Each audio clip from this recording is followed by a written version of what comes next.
Welcome to the Close the Chapter podcast. I am Kristen Boyce, a licensed marriage and family therapist with a private practice, Pathways to Healing Counseling. Through conversations, education, strategies, and shared stories, we will be closing the chapter on all the thoughts, feelings, people, and circumstances that don't serve you anymore and open the door to possibilities and the real you. You won't want to miss an episode, so be sure to subscribe. Welcome to this week's Close the Chapter podcast. I am so glad you are with me and grateful for today's conversation. I was exposed to this guest years ago when I was looking up books on shame. And I found this book title that I absolutely fell in love with. And I started reading her books. I started recommending them to clients, and it was called Conquering Shame and Codependency. And I find shame and codependency are linked. So that feeling of not feeling good enough, pretty enough, thin enough, successful enough, handsome enough, insert, fill in the blank, worthy enough, lovable, unlovable enough, that is the root of so much of our choices, our trauma, and what drives us in so many ways. So I am thrilled that our guest came on today, and we talked all about shame and how codependency is linked, what are signs of codependency, and how to work through it. So if you want to get informed of every episode, be sure to join the mailing list at kristendboyce.com/free resources, and you get a free kind of journal guide, absolutely free, email to you. And then you're on our newsletter, and you'll get that every week. And I don't spam you. It's only content that I think will help you, hopefully help you in your life. So be sure to grab that. Follow along on Instagram and Facebook at Kristen D. Boyce. So let me introduce you to the guest today that I think will be so helpful in your healing journey. Darlene Lancer is a licensed marriage and family therapist and expert author on relationships, narcissism, and codependency. She's counseled individuals and couples for over 35 years and coaches internationally. Her 10 books include Dating, Loving, and Leaving a Narcissist. I already told you about Conquering Shame and Codependency, 8 Steps to Freeing the True You. Codependency for Dummies, recommended that one quite a bit. And 7 ebooks, including 10 Steps to Self-Esteem, How to Speak Your Mind, Become Assertive and Set Limits, Dealing with a Narcissist, 8 Steps to Raise Self-Esteem and Set Boundaries with Difficult People, I'm Not Perfect, I'm Only Human, How to Beat Perfectionism, and Freedom from Guilt and Blame, and Finding Self-Forgiveness. They're available on Amazon, and I'm linking all of those in the show notes. And you can also go to her website at whatiscodependency.com, and you can get a free copy of her 14 tips for letting go. She also has a new book coming out, so you will want to check that out. And I am excited to share this conversation with you. So here is the one and only Darlene Lancer. Welcome to this week's Close the Chapter podcast. I have been waiting years to have my guest on the podcast. I have read all of her books. If you are my client or have done any work with me, you've probably heard me recommend any of her books. Codependency for Dummies was kind of her starter book. And then Codependency or Conquering Shame and Codependency. And then her latest book, Dating, Loving, and Leaving a Narcissist. So if you've worked with me at all or listened to this podcast, I have mentioned Darlene's books many times. They are filled with so many wisdom pieces on identifying codependency, working through shame. If you've been married or dated a narcissist, Darlene speaks into all of that. So Darlene, welcome to the podcast.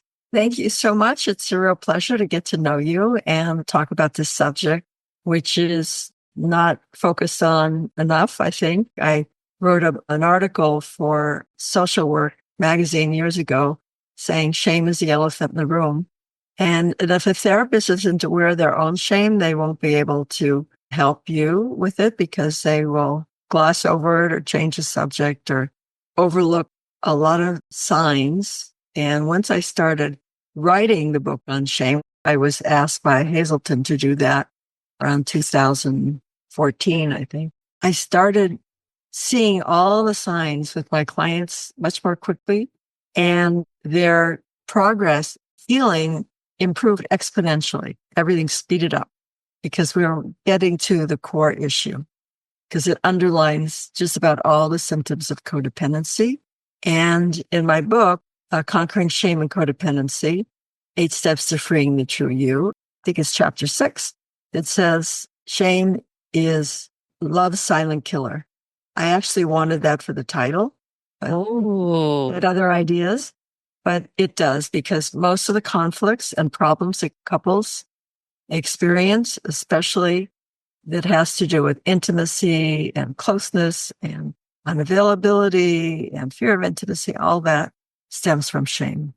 I 100% agree. And that's why your work has really spoken volumes to me as a therapist and also with clients, because I don't think you get out of this life without having some shame. Would that be an overstatement to say?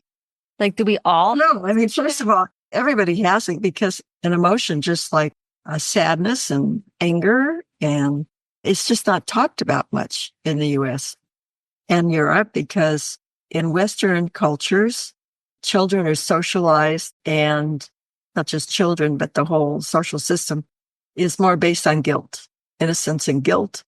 And the church and religion will emphasize that.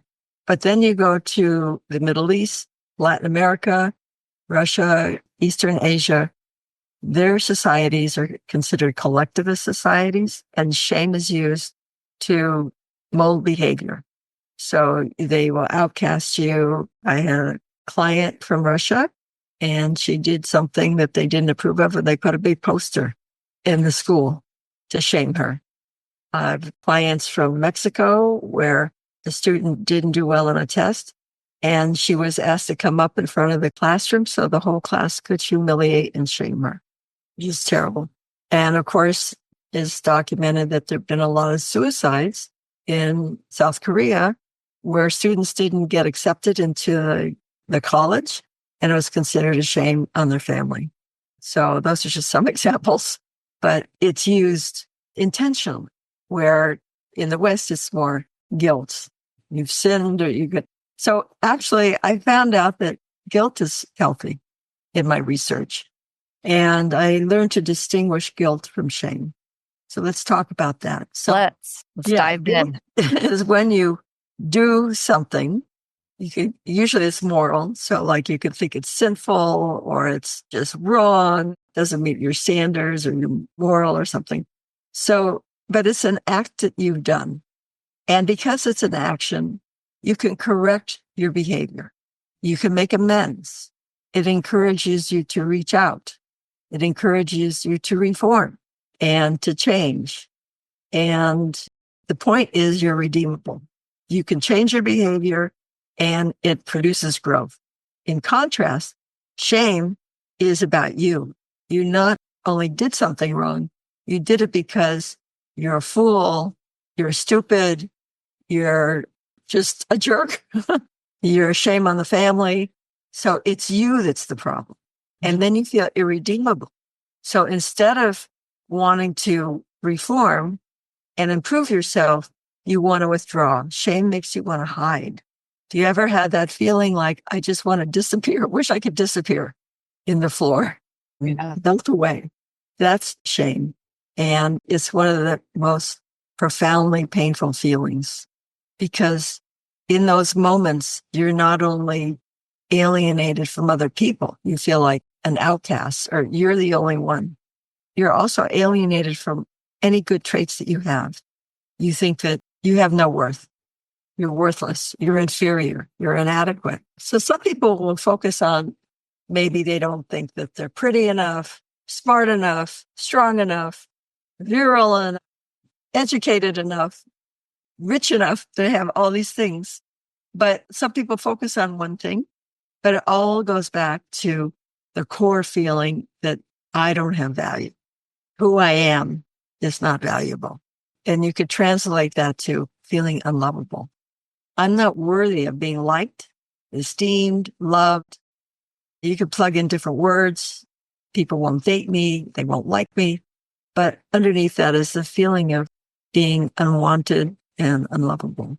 Yeah, it's deep, permeates every area of your life, especially in romantic relationships or other relationships. How does it tie into codependency? How do those two go hand in hand? Well, it's chicken or the egg, which comes first. I think so I write in my book, they co-emerge because I can't really figure it out. Codependency is learned behavior. It's transgenerational. If your parents have shame and codependency, despite their best efforts, they're going to pass it on unless they've already done some trauma work. And by then they probably had a couple kids, but it starts early, and they've done research with toddlers and infants and mothers.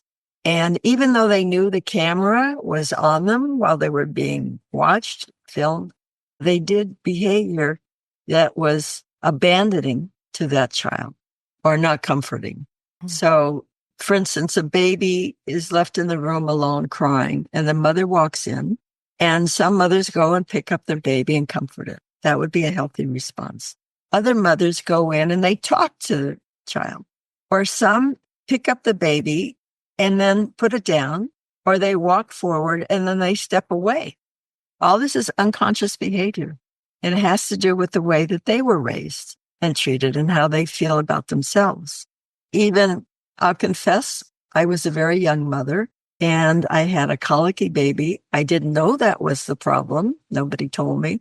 And my child would cry all the time as an infant. And I took it personally. I thought, he doesn't love me.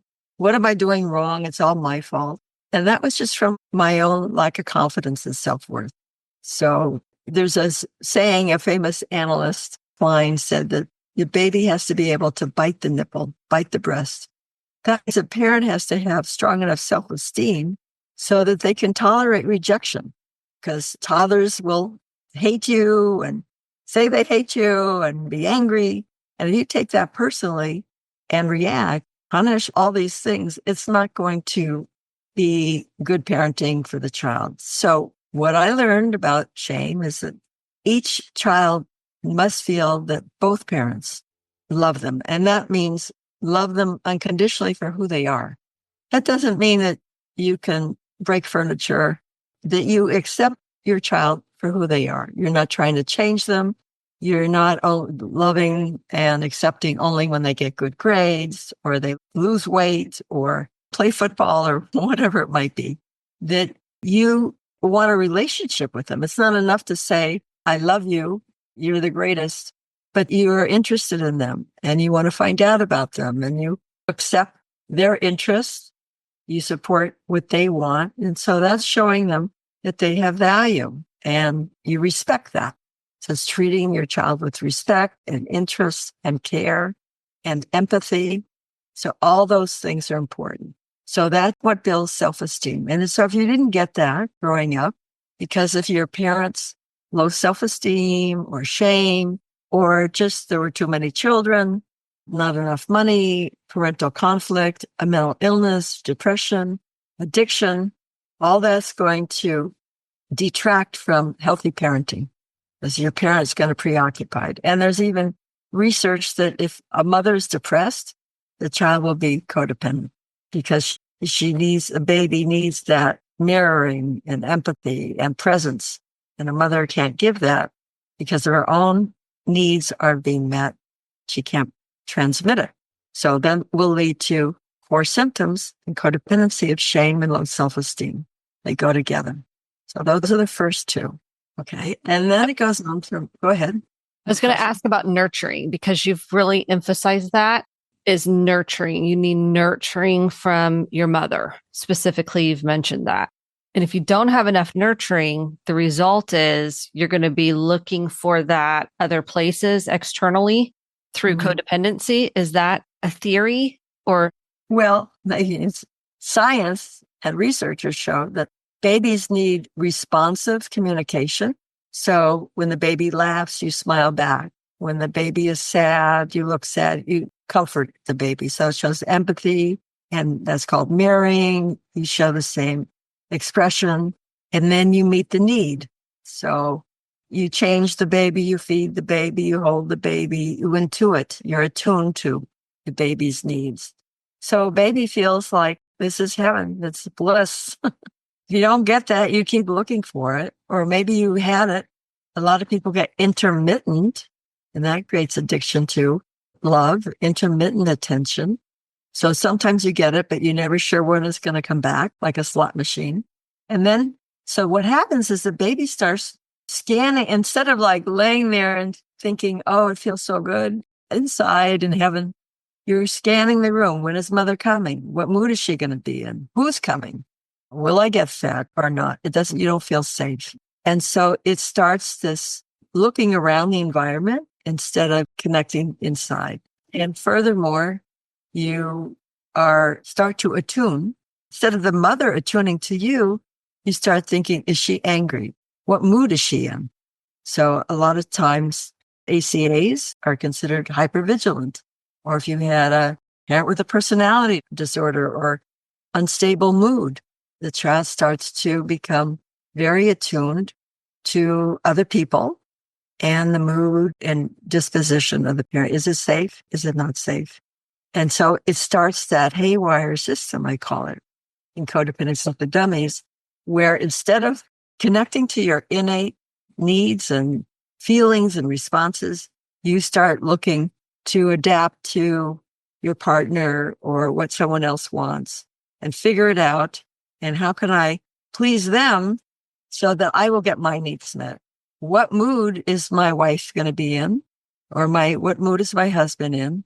So I'll be safe. And then I will edit what I say or do to make sure that we don't have a fight and I'm not left or I'm not shamed or abused or ignored, all those things. And so that, again, it goes back to shame. So people pleasing is a symptom, sacrificing your needs. But if you don't know what your needs are, this ties in with denial. A big symptom is denial of the codependency, denial of feelings, denial of needs, denial of trauma, and denial of wants. So it's like, I'm a blank. I don't know what's going on in here. I'm focused on you. I'm going to figure out what you want, what you need, what you feel. And I'm going to analyze what did you mean when you said that? And what do you really feel? And try to figure out that so I can get my needs met rather than thinking, I'm tired. I think I need to rest. I'm lonely. Maybe I need to reach out to someone, or I'm angry. Do I need to set a boundary? Then we get into another problem of boundaries. So the boundaries get blurred if a mother doesn't have an intact self-esteem. As I mentioned, I was reacting to my child. So my boundaries weren't good because I was taking it all personally. There was no filter there. That's an emotional boundary. So if a mother is reacting all the time or blaming or living through her child, so a lot of narcissistic parents want to live through their child vicariously. There's no differentiation. You don't have a self. In fact, I say this in my book on narcissism. It's interesting. A lot of this, I say that narcissists are codependent too. And everything they do is a defense to shame, just about, when you look at all the symptoms. But they have core boundaries too, but it's the reverse. A narcissist can only see themselves. They don't see you. You're like a two-dimensional cardboard paper doll. And a codependent doesn't see themselves. They just are looking at the narcissist and like, what does a narcissist want? What do they feel? What do they need? And try to meet those needs. So it works really well together because they both agree unconscious level, or maybe with narcissists it's conscious, that the narcissist comes first. They both put the needs of the narcissist first until enough time goes by. And then the codependent says, wait a minute, what about me? They may not even say, what about me? They just think I'm unhappy. They may not even realize why. They keep trying harder. They try harder and harder to please the narcissist who can never be pleased because they have this bottomless pit of unfillable needs. They're empty inside. So moving on to other symptoms, shame breeds guilt. So we all have guilt, but shame often breeds irrational guilt. So I might feel guilty because you're drinking. This has nothing to do with my behavior. So that's irrational guilt. Or there's a lot of examples, but the guilt is not rational and not tied to your behavior. It's maybe someone else is, your husband or wife comes home angry and you think, oh, what did I do wrong? You feel guilty. Or you feel guilty all the time because maybe you're used to being blamed and you shame yourself a lot. And that's another thing, is a lot of negative self-talk and self-shaming. Or in an intimate situation, maybe your partner is saying they're sad and right away you think, okay, start getting defensive. Well, I didn't mean that. Not my fault that you're sad. But actually they're defending themselves. They do feel like it's their fault. What can I do to make you happy? You can't fix someone else's depression. So shame, I was saying what a painful feeling it is underneath, because you can't redeem yourself. You just feel like I'm so worthless. There's nowhere to go with that except down. So I call it falling into the well of shame when you have a shame attack. And some people live there. Other people, something could happen and they feel humiliated, embarrassed, ashamed. And it could take days, weeks, months to let it go. So you can go from guilt to depression and hopelessness, despair, and underneath all that is just emptiness. So I've covered, so a couple other symptoms is control. So control and caretaking, try to fix the other person. The caretaking of other people boosts your importance. Even if you don't love me, if you need me, then I'll feel good. I'll feel wanted if I'm needed, because I'm not sure that I'm worthy of your really being loved for who I am, but I'm going to find somebody who needs me. I'm going to try to fix you. You're going to be dependent on me. Maybe someone who has personality disorder, a narcissist, an addict, someone who is very needy. And underneath, there's a feeling of, usually unconscious, they won't leave me because they need me. Because all of this shame leads to fear of abandonment. Because if I'm not worthy of love and being liked, you're not going to stick around. And those micro incidents where a parent is not there or not mirroring, those are little emotional abandonments. So it may not seem too much, but it seem like it. But when a parent isn't attuned to you, and I'll give you an example for myself. I remember I was in grade school and my best friend was climbing trees with somebody else. And I was too afraid. So I was crying, complaining to my mother. And she said, that's for the birds. Yeah. And when I'm older, they won't want to climb trees. It didn't help. It's just dismissive, kind of trying to. Right. Or a child comes and says, they with shame, my friends bullied me or ignored me. And the parent says, well, don't play with him anymore, or just ignore it. Or they really envy you. So it's not mirroring the pain and the hurt and the shame that your child feels. So those are little micro emotional abandonments. But the biggest thing is that I'm really unwanted. So if you're to leave me, then I'll be all alone, and then I'll feel all this shame, worthlessness, alienation. A lot of times when codependents break up or have a relationship that ends, they compound their pain by feeling like letting it affect their self-esteem. It's because I'm unworthy. I wasn't lovable enough. What did I do wrong? It was my fault. And they just make normal grief into misery and suffering. So I mentioned caretaking, control also. So for instance, a narcissist uses control more than caretaking. And by the way, just add that the caretaker will often sacrifice because A, they don't know what their needs are, and B, because they want the other person to need them, and they put the other person first because they think they'll get their needs met indirectly that way, but it never works. And if you're with someone who's an abuser, what it does is you're teaching them to take advantage of you more and more and more. And you feel worse and worse, and you don't know why, because I'm trying so hard to meet all your needs and please you. But people will treat you the way you teach them to treat you. So caretaking is kind of a way of control too, trying to fix people, give them advice, tell them what to do, shape them up, or just order them around and criticize them. So control is a way to deal with these feelings of insecurity. So if I control you and if I have power over you, you won't leave.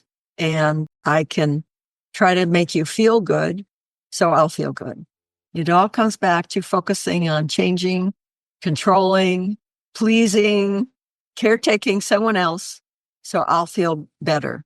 And the healing for codependency is to turn that 180 degrees around. And this is the hard part. You mentioned nurturing.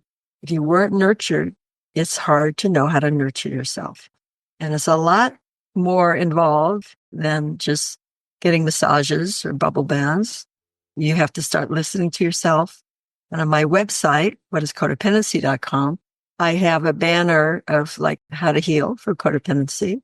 And I talk about self-love is the key to recovery. And you have to acknowledge your feelings, identify them, honor them, and then figure out what you need and meet those needs. So a lot of people, because of the denial I mentioned, aren't aware or can't name their feelings. So that's the first step. And research has shown if you name your feeling, it helps to reduce the negative impact of it. And that can be coupled with naming yourself. So if I were to say, Darlene, you're feeling sad, I'm parenting myself. So you can say it to yourself or out loud, but you're identifying it, you're mirroring it just like a good parent would. And then trying to figure out what do I need? And that's could be a leap. That could be really hard. And there's such a thing as shame bonding. So certain feelings, needs, activities, or interests could be shame bonded. Like if you got a lot of shame about your weight. So, eating or dieting, your appearance becomes shame bonded. If you were shamed, don't cry, I'll give you something to cry about, then your distress is shame.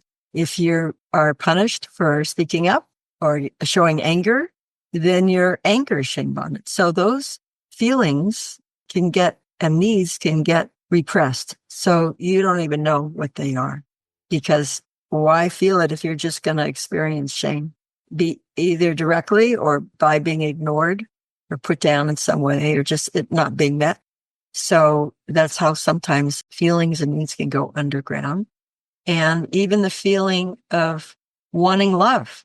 If you were turned away, then that can be shame bonded. So it could feel very humiliating for someone to ask for a hug, to ask for their needs to be met. So it's not just being able to identify the feelings, identify the needs, but then to be able to have the words and the courage to ask for that. So that comes into communication, which is the next symptom, dysfunctional communication, dysfunctional boundaries, dysfunctional communication. And if you don't know what you're feeling, you can't be assertive. And most codependents come from families where parents were either passive or aggressive, or passive aggressive, or they were both aggressive. So there was not healthy modeling of assertiveness, maybe a lot of conflict. Maybe they're afraid of conflict, or they don't want to be like a parent that was abusive or raging, or their anger got punished a lot of different ways, or they're modeling after. They had one parent that was abusive and the other was passive. So they learning how to cope with an abuse as you become passive. You don't set boundaries. So by modeling, in order to have intimacy, you have to be able to speak up. You have to have two people that acknowledge who they are, what they feel, what they want, what they need, and say it out loud. Have the courage. You have to have the courage to face it in yourself, and then you have to have the courage to express it. And it could be very scary. So the good thing about therapy is hopefully you can start to do that with your therapist in a safe environment and then practice it and then take it out into the world. I think I've covered the main dependency also. Didn't mention that. So dependency, I'm not sure that comes from shame, but that's a symptom of codependency, the dependency on someone else. Maybe you had a parent that restricted your autonomy and shamed your choices. So you feel insecure about making decisions and you're afraid of making mistakes. So their shame could lead to dependency too. You don't trust, I guess it does, because you don't trust yourself. So you're asking everybody's opinion, or you're doing what someone else said to do. And it's hard for codependents to have agency, to do things on their own, to take initiative. They do great, maybe on a job with a partner, in a classroom, in a bureaucracy. They follow orders well, but if left to their own, they usually don't know what they want. They can't get themselves, I say in the dummies book, you lost your mojo. Yeah. So they're just like, I don't know, I can't motivate myself. But you give them an assignment and they do it right away. So there's dependency too, and the lack of autonomy. And you need autonomy, which is the reverse, for intimacy. So a lot of times relationships with codependence start with an insecure attachment style from the parenting that I said initially. And then they end up in a relationship where someone is distant, avoidant, and they're pursuing, or they might switch roles with someone else and do the reverse. So they're always like switching who's the pursuer, who's the distancer, and they never really stand still and face each other and do exactly what I said, to say how they feel, what they need, what they want, and have the courage to do that, be intimate. It's always about arguing about the relationship and whose fault it is. And it's how shame becomes the most silent killer. Yeah. I mean, this is so helpful on how you're framing it so someone can kind of do some introspection. One of the things I feel like clients that I've worked with is they don't understand control as it relates to codependency. They're like, I'm not controlling, or they're the controlling one. How does control look for a codependent? Well, it could be passive, covert kind of control. So if you're getting gifts for someone, for instance, you're trying to please them. In a way, you're trying to control how they're going to feel. And then you're advising them, trying to help them, enabling them. For instance, with an addict, which is typical, so you're trying to get them to stop using or drinking or whatever, or get them to stop overeating or whatever. You're telling them what to do. So that's controlling, right? Those are great examples just for somebody listening that's like, well, I don't think I'm controlling. It's like, well, we all have to evaluate what areas in our lives we're trying to control. I think it's such an important self-reflection. Perfectionism too. That's a symptom. It's not everybody's perfectionist, but a lot of codependents are. So I wrote a book on how to overcome perfectionism. But perfectionism is a defense to shame. So if I'm perfect, then no one can criticize me. If I make any mistakes, it's like the whole house of cards will fall down. So there's shame underneath that. It seems like when codependency, it's this, for some people, it feels insurmountable. They're like, how am I ever going to work through this? How am I ever going to heal this? Because they will literally come in and tell me what their partner feels. And I'm like, okay, what do you feel? And it's retraining like the neural network. It's healing that shame so you can access your own, like you said, emotions. How important is it to have support? We have Codependence Anonymous and support groups. How important do you feel that is to recovery? Oh, I think it's very important because, first of all, in therapy, if you're not in analysis, you're in therapy once a week. That's 1 hour out of 7 days. And this is changing your whole mindset, learning new habits, learning new skills. And so going to a meeting, you're going to hear other people's stories to inspire you. But the most important thing is you're going to hear people that have gone through the same thing. So it lessens the amount of shame that you have about yourself. So you realize, oh, I'm not the only one who has these problems. There are other people too, and you can learn from them. And then you can call people like around the clock, pretty much in any time zone for support. And so it minimizes the amount of shame because shame wants you to withdraw and hide, as I said, disappear. And you want to do the opposite. You want to connect. So when you feel hurt or resentful disappointment with your partner, typically a codependent will want to withdraw. Well, there's someone that's going to get angry and rage because there's all different types of codependence. And there's the typical codependent, though, will like withdraw and keep it to themselves and maybe pout or maybe be passive aggressive and forget something or just not want intercourse or whatever. So But to be able to do the opposite and tell your partner, this really hurt, that means being vulnerable. That's the opposite of shame, being authentic. So starting to journal, write about these experiences, see where you're authentic, where you're not authentic, and if not, why, what you're afraid of, and what would the alternative look like. And I always tell people it begins within. How do you talk to yourself? Write down all your negative self-talk, including the shooting at yourself. Those are the tells when you're in shame. I think shoulding is a huge one. Okay. So where could people find you? If they're interested in your work, where could people find you? If they're like, I love what Darlene said, right. Where can people find you? Yeah. Just to comment on what you said, I have a whole chapter on denial because it has to start there. When I first went to meetings, I thought my husband, I didn't even know why I was there. Thought my husband needed to change. So what is codependency.com?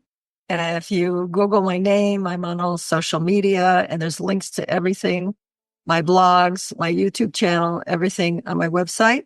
And I have books on Amazon and also on my website. And I'll link everything in the show notes as well. And join the newsletter if you're not on it. And I send the links out there. And then head over to the links and buy Darlene's books. They're amazing and they're so helpful. Thank you, Darlene, for the work you're doing in the world. I'm so grateful for you. Thank you so much for listening to the Close the Chapter podcast. My hope is that you took home some actionable steps along with motivation, inspiration, and hope for making sustainable change in your life. If you enjoyed this episode, click the subscribe button to be sure to get the updated episodes every week and share with a friend or a family member. For more information about how to get connected, visit Kristen, KRISTEN, Boyce, BOICE.com. Thanks and have a great day.